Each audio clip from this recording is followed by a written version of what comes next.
work that is now a preprint, and it's about the impact of heat on sleep outcome. And I think it's a pretty straightforward presentation, so I will try to go relatively fast. And if you have any question, we can save time for question. So thank you to all these very good colleagues. I'm also including Manolis that helped us at the beginning and end of the project, that does not appear in the author, and mostly people from East Global, as you can see. So in the NCD seminars, I'm not sure I have to say that, but as you, I'm sure, know, sleep is a very strong determinant of many health outcomes. And there are quite a lot of research about the environmental determinant of sleep that are very strong determinant of this behavior. So a lot of research on the role of noise towards sleeps, obviously, the role of light, the role of air pollution. There are a few things about air pollution, but there are something about air pollution and sleep-specific disorders like sleep apnea, for example. And also more and more research about the role of temperature in the regulation of sleep. So I'm not a physiologist, but very quickly, temperature basically affects our core temperature that tend to decrease when we fall asleep. And when we are in a very hot environment, it's more difficult for our core temperature to decrease, and it's challenging efficient thermoregulation and like basically causing a lot of troubles to all the physiological rhythm and the way we fall asleep. In terms of exposure, there are two pathways that are described in the literature. So you can be exposed to it directly during the day or at night. So if you are in a sleep environment, or if you spend your day outside under like a very heat or cold, like a very an environment with very challenging temperature. And you also have a pathway through the built environment. And the buildings basically can accumulate, especially heat, during the day, and they can transfer this heat all the night that they're accumulating during the day. So it's the two pathways in the literature connecting temperature and sleep outcomes. So far, the biggest study conducted on this topic, it's this one. So managed by the second author actually of this systematic review, Kelton Minor, who is now in the United States. And Kelton has been able to get access to a lot of data from sleep tracking wristband. So over like 7 million of sleep records for 68 countries. So that's very difficult. Basically, he has been able to set up collaboration with a big company providing this type of data, and he did a very interesting work about temperature and change in sleep duration. That was the outcome that were available for this whole population. And as you can see, sleep tends to be, you tend to have like on average longer sleep for very cold temperature. And there is an inflection point around 10 degrees with then higher temperature leading to shorter sleep. Shorter sleep. And one of the results of this study is that most of the time, the specific parameter that change is delayed sleep onset. So basically, when it's hot, you have more difficulties to fall asleep, or you go to sleep later, which explain the decrease in sleep duration between temperature and sleep. Interestingly, because it's a study conducted over 68 countries, so it's very large, they observe that residents from lower income countries, older adults and females were more affected than males. So I will show you, I think, after the percentage, but basically I think it's a ratio of 2 to 5 depending on this group. So they are like the impact of heat on sleep is 2 to 5 times more important in this subgroup. So the literature about sleep and temperature is very large and coming from very different type of literature. As you can see, like this journal, like Journal of Thermal Biology, Energy and Buildings, more medical one, and this one is about more athletic person, military person.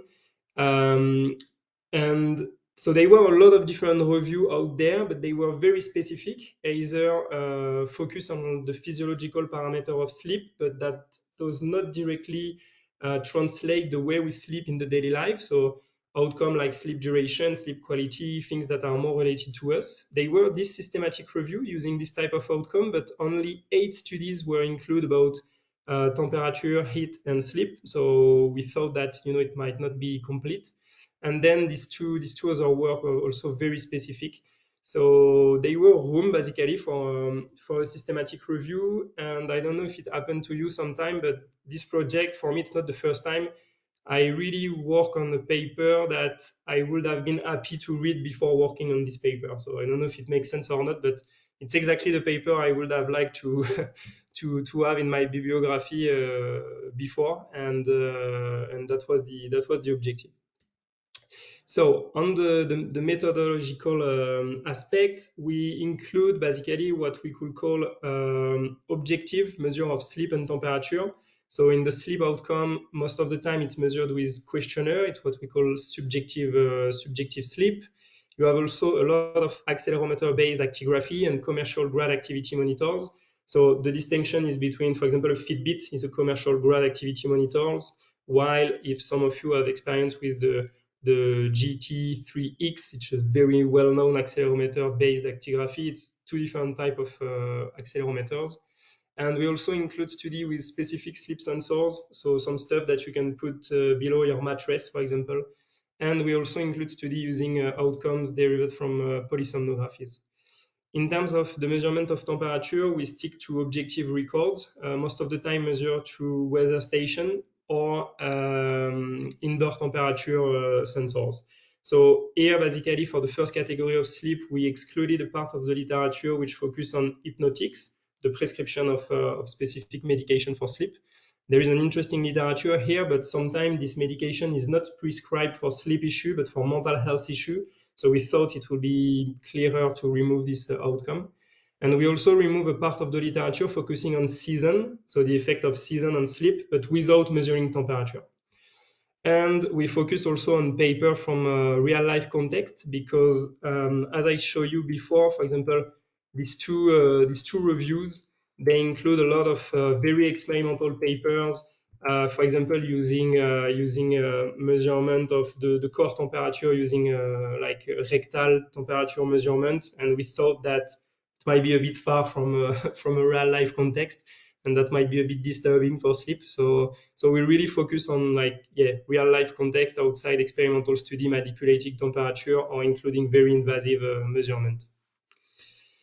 So in terms of the result, at the end, it's a relatively small systematic review because we only include 27 articles. And as you can see, and as it is the case most of the time, most of the studies are coming from North America and especially the United States. So there are, I think, it's 40% of the studies in this systematic review that are done in the United States. So it's not a very well representation of the world, but it is what it is so far. And we have different samples with we did not exclude study based on age, so we do not have very young infants, but we have samples starting around like 13 years old and up to 80 years old. Most of the studies include female in their sample, so the balance is pretty good between sex. And most of the study, because of the question, were correlational, but 6 articles actually used intensive repeated measurement within person with the appropriate statistical methods to handle this type of data. So we could call it quasi-experimental studies. In terms of the outcome, so 63% of the time, the temperature outcome came from weather station. Sometimes it was coming from local sensors, and there is only one study using both, so indoor and outdoor temperature, using weather and local sensors. And also, it's something that is interesting. The way temperature is used in the data analysis is very different from one article to another. Some are using daily aggregated measure. So it's, for example, the temperature average the last 24 hours. And other papers are using nighttime temperature. And nighttime temperature is not always defined in the same way neither, so quite complex.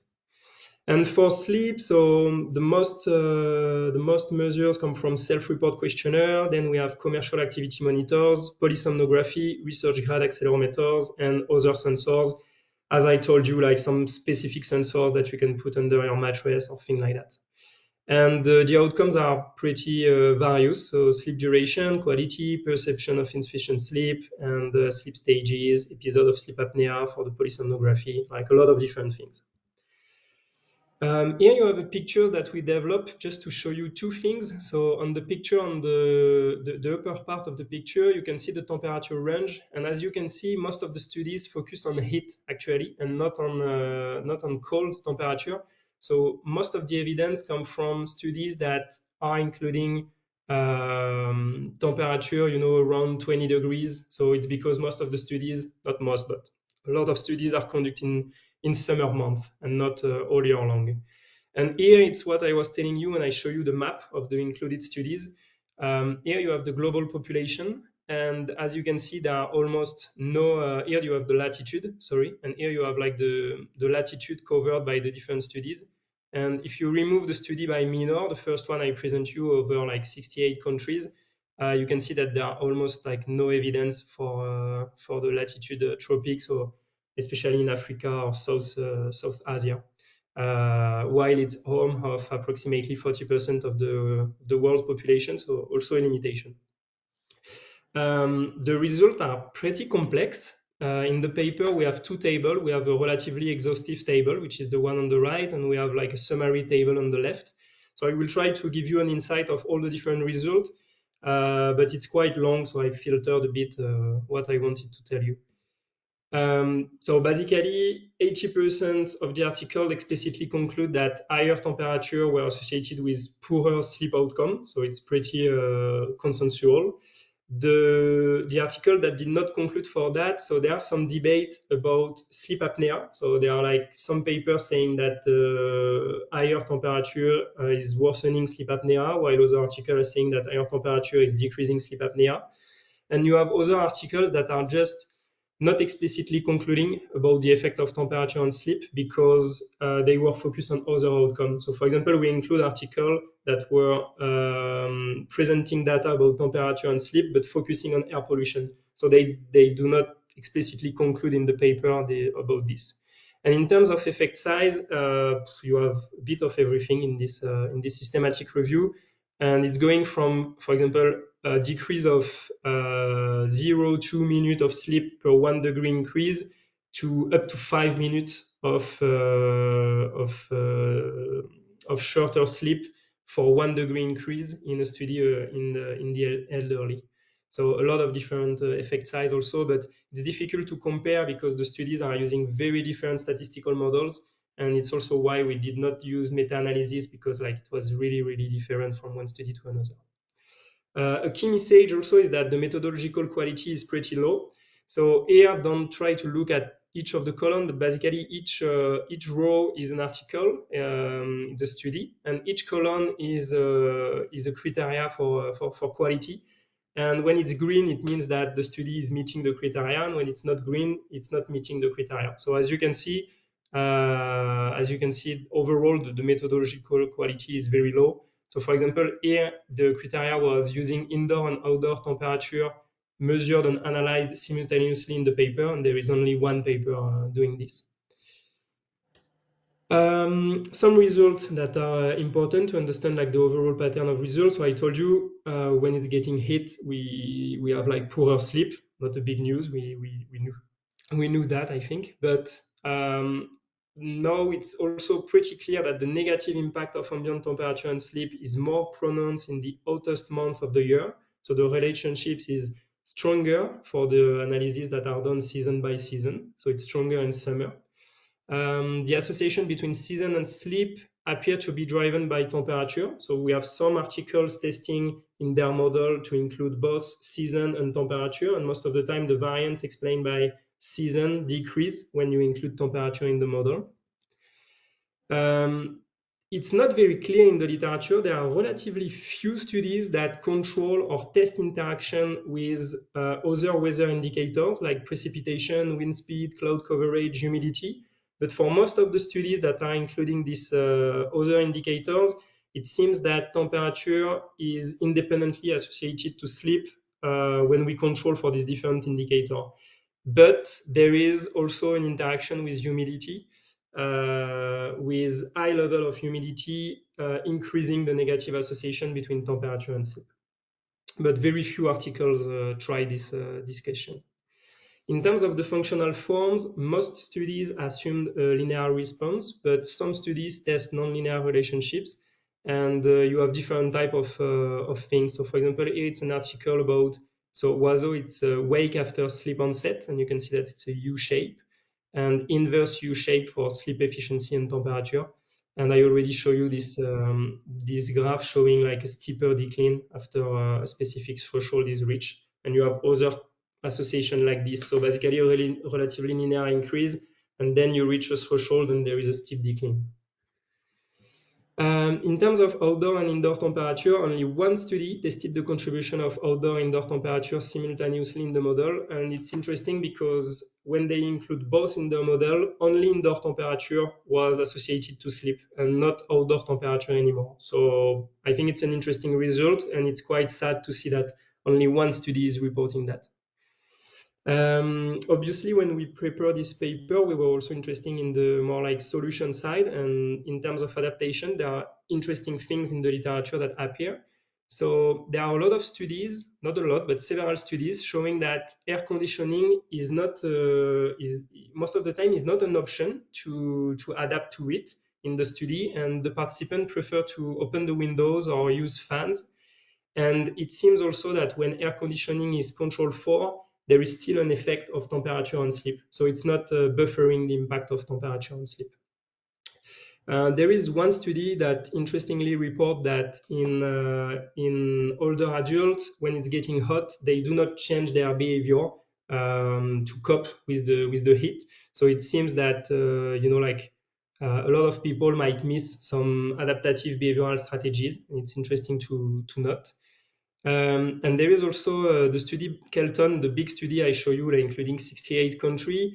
They try to see if they were like compensatory sleep at different time scales. So during the day, so for example, when it's getting hot, you might be impacted at night and you might sleep more during the day, or you might use like catch-up sleep. So sometime during the weekend, for example, you might sleep more, or also you must sleep more during the season. So, for example, if you had very short sleep during the summer, you might sleep more in autumn. And they did not find any sign of adaptation here. So I think it's a very interesting question to understand like how we adapt in terms of sleep, like all the vulnerability to it change over time. And there is only one study treating this question. And I think there is a room here to better understand the process.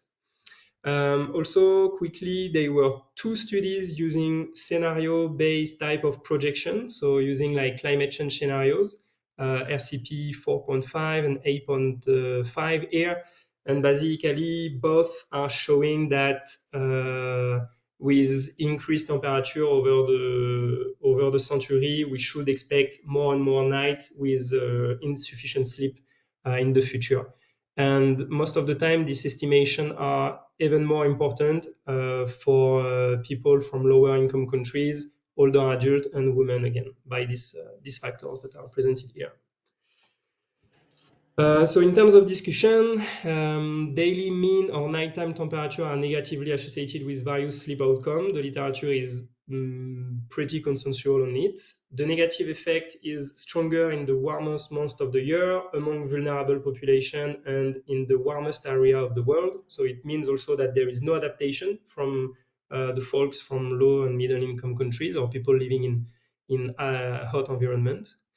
Overall, the methodological quality of the papers is pretty low, but what we are saying in the discussion of this review is that it seems that the evidences are good enough, and we were also very surprised to not find any interventional studies about how we could help participants to cope with the effect of heat.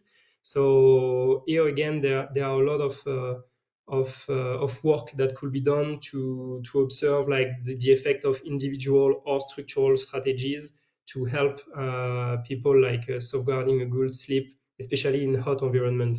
So at the individual level, there are a lot of sleep health recommendations that could be used. So basically, you can promote good sleep habit, especially in the context of of heat or heat waves or in summer.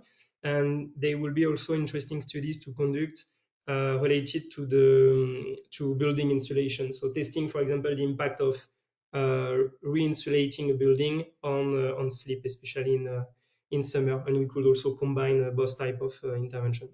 And just as a final note, one of my colleagues, so the last author on this paper, Paquito, presented this paper in the US this last week at the Society of Behavioral Medicine. And actually, the guys that asked the most question about it was someone from the NEH. So, we might see some funding opportunities in this domain in the next month, and that I think that would be very relevant to develop like interventional study in this domain.